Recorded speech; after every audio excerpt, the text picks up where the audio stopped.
이거는 걸리면은 그냥. 와 이거는 진짜 못 넣어요 못 넣어요. 네, 안녕하세요. 저는 코리안 좀비 MMA의 정찬성입니다. 네, 안녕하십니까 코리안 좀비 MMA 백승민입니다. 다른 소개가 없을까요? 승민이 형 이렇게 하면 유튜버 승민이 형 이에요.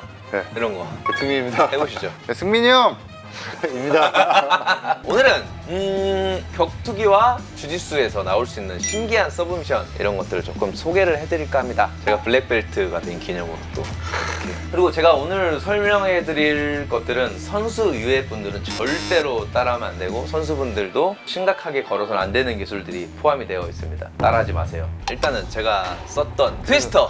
아 이거 지겹다. 아 이거 너무 많이 시범을 너무 많이 보여가지고 좀 풀어놔야지. 당하려면 좀 풀어놓으려고. 자, 상대방의 백을 잡은 상태에서 한 다리를 고정을 시켜놓고 그리고 반대쪽 겨드랑이 들어가서 목을 걷고 당겨주는 기술입니다. 이렇게 되면 상대의 목이랑 척추가 분리되는 일이 일어나겠죠.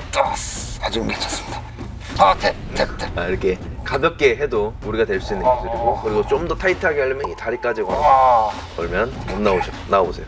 못 나갑니다. 아 나가보세요. 할 수 있어요. 못 나갑니다. 자, 이게 첫 번째 기술 트위스터. 실제로 격투기 무대에서 나온 경우가 있나? 코리안 이걸 좀비를 어떻게 실전했어? 가르시아전 때 나왔었지요. 와, 이거를 실전에서 쓴다고? 대단한 선수구나. 두 번째는 인버티드 트라이앵글 초크라는 기술인데 이거 굉장히 유명한 게 마스비달 벨라토르였나? 거기서 이제 당했던 그걸로 굉장히 유명하죠. 이것도 굉장히 어려운 게 상대방이 내 다리 쪽으로 머리가 들어가 있으면 고정을 시키고 트라이앵글을 반대로 들어간다고 해서 인버티드 트라이앵글. 그리고 여기에서 상대방을 숨을 쪼이게 하려면 잡고 나서 여기서 당겨주면 오케이.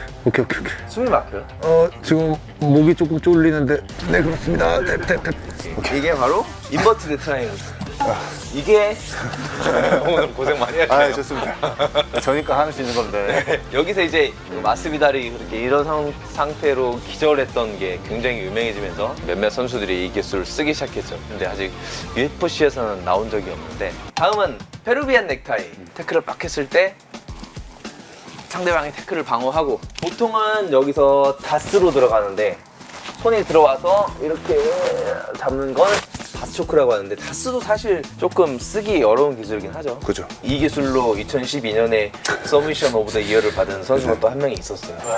와. 다스랑 비슷한 기술이긴 하지만 팔이 들어온 상태에서 그리고 내가 옆으로 돌아와서 이번에는 다스랑 다르게 다스는 팔꿈치로 가지만 여기 이쪽으로 가게 되지만 손가락끼리 잡은 상태로 뒷목이 못 일어나게 나오고 만들고 그리고 머리 쪽을 잡아놓고 다리 쪽으로 올라오고 다리는 허리 쪽으로 올라오고 그리고 이거를 당기게 되면 숨이 쫄리게 됩니다. 이게 굉장히 특이한 기술인데 저는 이 기술을 하면서 제일 궁금한 게 이게 왜 페루비안 넥타이지? 비슷하게 생긴 타이가 있는 거 아닙니까? 아니 페루비안들의 넥타이 모양이라고 해서 뭐 비슷하고 아무튼 그건 모르겠습니다. 근데 이름이 되게 유명한 걸로 알고 있고요. 그리고 이 기술도 좀 굉장히 어려운 게 이거를 잡고 나올 수 있는 확률이 좀 굉장히 많고 이거를 당겨서 어디를 힘을 줘야 되는지 좀 모르는 경우가 굉장히 좀 많아요. 흔히 연습하는 기술은 조금 아닌 걸로. 그리고 새우꺾기.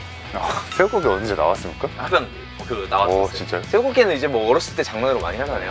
이건 진짜 큰일 납니다. 이게 중소단체에서 한번 나왔어요. 빡 하고 나서 그 어떤 애가 카메라 보고 딱 웃는 거 있어. 그거 짤로 있어요. 새우꺾기 하는 거. 새우꺾기는 프로레슬링 기술이 누워서요.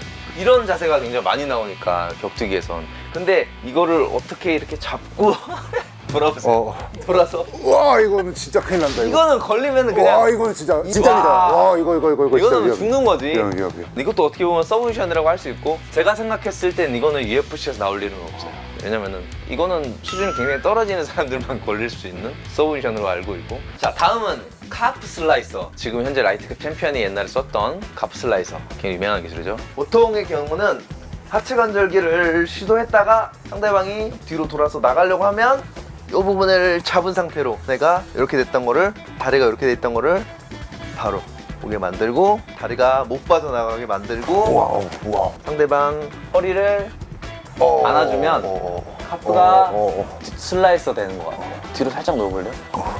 못 넣어요, 못 넣어요. 이게 와. 정강이 뼈가 여기 상대 햄스트링 부분을 조금 쪼게 되고 내가 앞으로 가게 되면서 와, 탭. 어디가 아파요? 지금 종아리가 잘리는 거 같아요. 잘리는 것 같아요. 네. 카프 슬라이서. 와, 이것도. 다음은 특별한 명칭을 잘 모르겠지만 자빗 누르마고 메도프가 썼던 백에서 니바. 흔히 나오는 기술은 아닌데 보통의 니바 같은 경우는 그냥 누워서 이렇게 하는 건데 이거는 특이하게 들어가죠. 이거는 저도 잘 해본 기술이 아니기 때문에 백을 탄 상황에서 내가 살짝 들어주고 이게 이렇게 와야 되는데 이 다리를 줘야 돼요. 이렇게 잡아야죠. 와. 이렇게 잡아야 되죠. 예, 맞습니다. 이렇게 된 상황에서 이 다리를 고정시켜 놓고 두 팔로 이렇게 당기면 오케이. 니바가 되는 거죠. 오케이.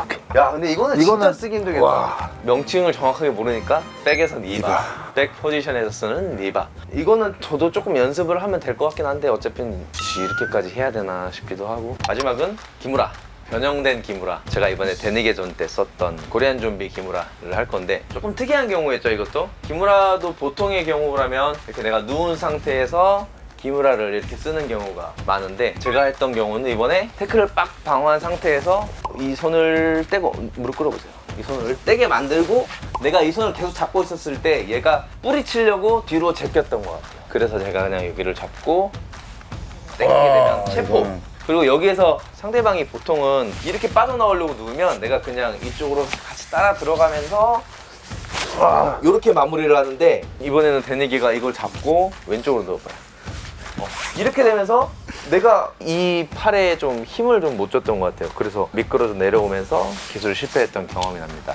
이거를 또 성공했으면 또 올해 서브미션 난리 났죠. 아프다. 이거 어떻게 버텼지? 그리고 이 기술을 성공했던 사람이 아오키시냐, 일본에서 뮤직하게 탁해요? 아니 그 미즈토 히로 이름 뭐였지? 미즈타 히로토인가? 아무튼 그 UFC 선수였던 선수가 있는데 그리고 나서 팔을 뚝 부러뜨리고 팔이 부러져 있는 상태에서 이거 해버렸죠. 그거를 보고 제가 조금 연구를 하게 됐죠. 아, 이렇게도 들어갈 수 있구나. 이것도 아무튼 그거에 대한 변형이고 응용이었기 때문에 이것도 나온 적이 있는 서브미션이다.